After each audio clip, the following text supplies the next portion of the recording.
Hi to everyone.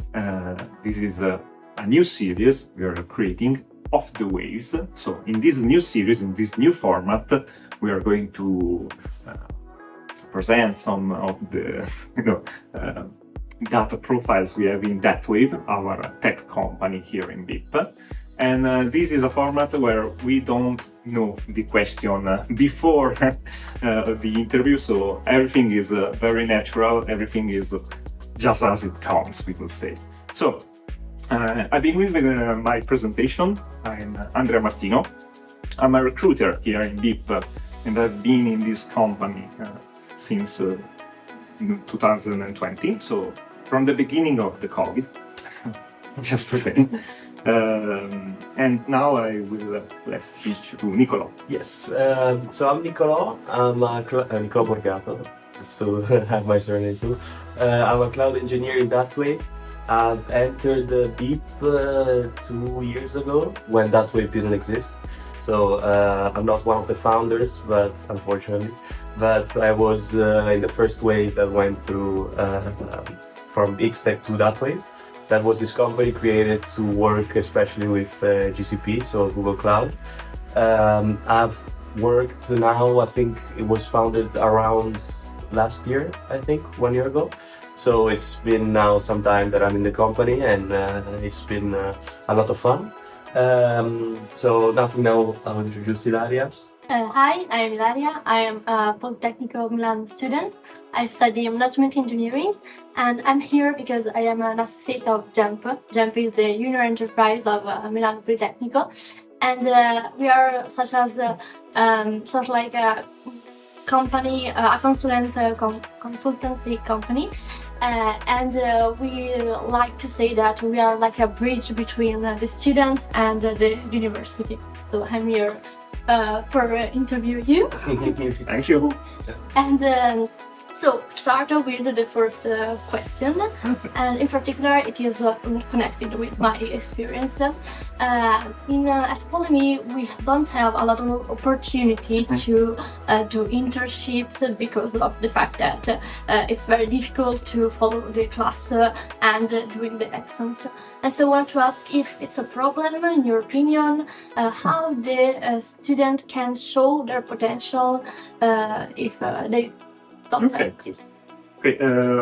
Unfortunately, in our company, more often than not, since Datwave is a very technical company, the profiles we search for are very technical, as I say. So we have a specific knowledge, we come from a very hard path of study. So usually we are profiles that the market wants a lot.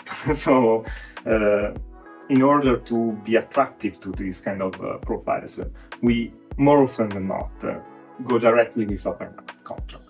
Okay. Of course, if there are some knowledge we have to build before, we can go with an internship, but this is more like a helping hand, like for the student and for the person to enter in the consultancy context in the best way possible. So it's not a problem in your opinion? No, it's not a problem.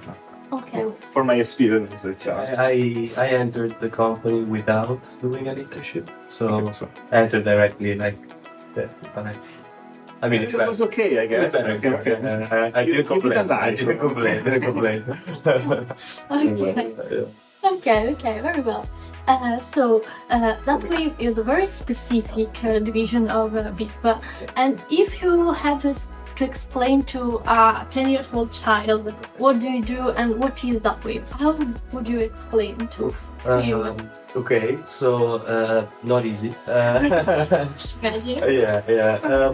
No, I mean, Datwave, I would say, is a company that another company calls when they want to do something in the cloud, especially in Google Cloud.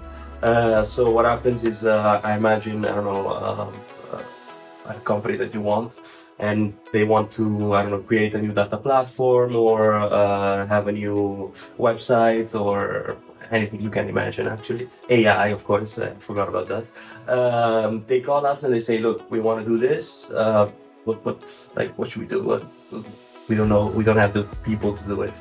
And we just go in and say, okay, this is the plan.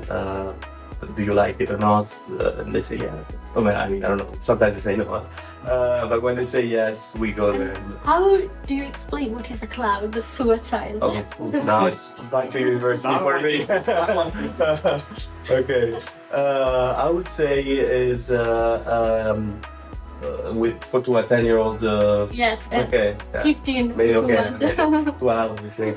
I would say is a way for companies to not have their own servers, but use somebody else's, and let's say have less costs and less, let's say, make everything easier. So I would say that for a 10-year-old. I don't know if any of our listeners is a 10-year-old, if he understood. But, Do you understand? Kind of. yeah, almost. I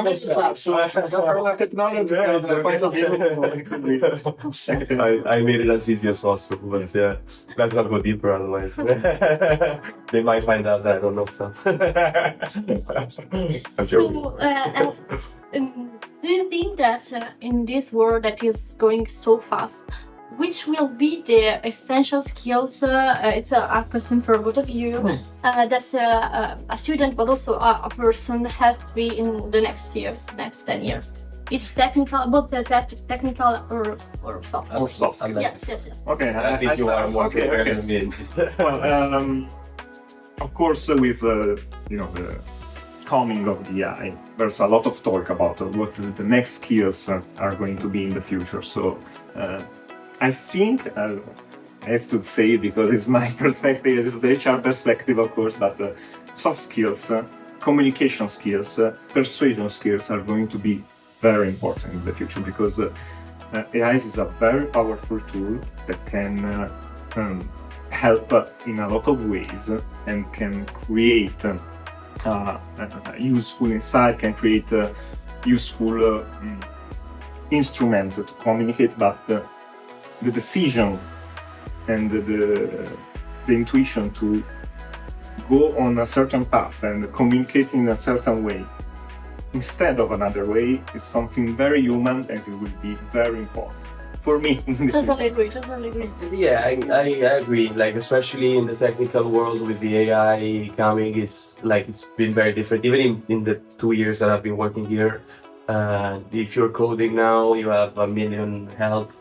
And it's important to, I think, in the future, be able to use AI, but not like just abuse use it. it. Yeah, exactly. So Use but not abuse. Exactly. Yeah. So like, just know how it helps, but like know yourself stuff and control it. Because now there are some companies, for example, that create the infrastructure is completely created by AI. But if there's a problem, you can throw away everything you do, everything you did. Yeah, especially now that like with AI, like Cursor or stuff that like does the code for you. You have to be careful that you don't. I mean, I can say bad words, but mess up. Yeah, mess up. Yeah. Okay. yeah. That's.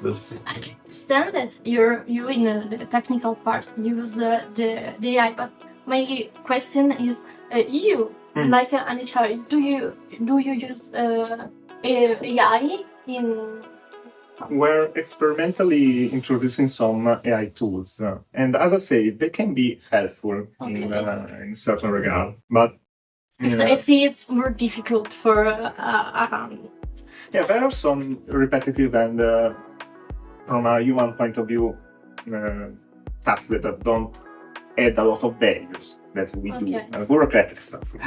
And in that regard, it can be extremely useful. But on decision, the human insight is still the most powerful tool. Okay. And I think it will be for a lot of time. I understand. I agree. Okay. So, I am part of Gen Z, of this fantastical generation, and I want to ask, how do you see this generation? Because sometimes we heard a lot of bad things, or we say that we listen that people don't want to work, don't want to do nothing. Are you Gen Z? I am Gen Z. But if you work with I am one of these. some younger than Okay. you, someone younger than you, what do you think about it? They are true? It's only a stereotype?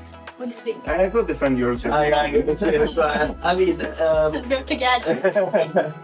I don't. I mean, it depends. You know, like we're different than our old generation because we have a lot of help, I guess. And I mean, sometimes I do feel like, I mean, also older people don't want to do much. You know, so I think it's not a question of generation. It's just like we human beings. We just try to not do to do as less as we can. But I mean, I don't really agree. Like it's just who we are, and Very good. yeah. I mean, I don't know if maybe they have some kind of HR has some kind of prejudice. I'm a millennial. Of course, I have a difference inside, but Not so different. not so different because we're not. my generation was also, criticized because of the way We are all criticized. we were all criticized. I think every generation were criticized. That's Yeah, the fair point. maybe we're all getting worse. But more probably not. Actually, in my work, of course, I meet a lot of people. So what I've seen is there's not such a difference between younger generation and older generation. They can be both very professional or both very unprofessional. So it's more a- really a matter of who you met. It's It's a matter of person, not of generation, I guess. More a stereotype. There are, of course, stereotypes. Of course, there are different values, but these kind of values, I think that new generation are proposing, are very also commonly accepted between the older generation. At least how can I say, in a social way. Like, for example, the attitude to do a lot of smart work and the attitude to value a lot of personal time. These are things that if you go, on the social media, you see very accepted. Of course, then every company can do some adjustment, to the cultural, history of the company. But I think that the new generation are leading to a positive change. Yeah. I mean, So I also, you I trust it. But I want to ask you something more technical. okay. If there is an example of recent project Okay. that has an impact on clients, what has changed? Yes, okay. I can talk about, I think, a project in the fashion industry. So we're working with a really, really big client here in Milan that basically created an event in a big store. I guess it means. I'm just trying to. Yeah, I'm just trying to be. But like they created this. Yeah, this for them. For HR. Otherwise, I'm in trouble. Exactly. No, but they created this event, and basically people that wanted to go had to book an appointment, and basically book an appointment, and then the people in the company had to, of course, check who was coming, had the maximum amount, of course. What we did was basically create the whole platform, so backend, frontend, and database for them, and it was an application that was used both by customers and internally. So basically, whenever a customer wanted to go to this event, they entered into the app, booked the appointment. We saved everything. We had to make sure that there weren't too many reservations and everything. And then I think the person at the entrance had another app where they did the check-in, check-out. So it was a fun experience. Now we're of course expanding it, and it's been going on since October last year. Okay. I mean, it took us 2-3 months for the first one, and now we're just whenever there's a new event, we just go on there. It's a pretty cool project. Yeah. Very good. Very good. Do you know this project? I didn't know this particular project because, of course, the company is huge, so I don't know every single part of that. Very interesting. Yeah, it's a cool one. Okay, so last time we have talked about the AI, about the new technologies. I think that you agree with me that they are going so fast, and beyond point is very difficult. How can you make your team always trained and to be on point, to be updated? I go, you go. I go. I mean, it's hard, of course, because you need always new stuff. I mean, we have the luck in the company to have like trials for new technologies, so we can try out like new stuff and see if like we like them or not.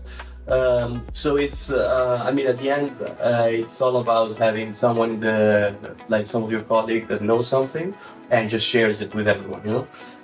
Because of course, maybe I come up or I like know about something, and if I share with everyone, then everybody knows. Or at least, It's a good one. yeah, exactly. Anybody who listens, at least. And so that's how we go, of course, how we do it. And I mean, it's working well. It's all about learning. At the end, in our field, it's you never stop learning, and yeah. And do you like this thing? Yeah. I mean, of course, it's challenging, but it's cool. It's like fun for you. I think the insight he gave was very on point because it's a technical thing. Not everyone. Yeah. Okay, so thank you for this interview. Thank you. It's been a pleasure for me and also for our listener. And thank you very much. Bye. Bye. Bye.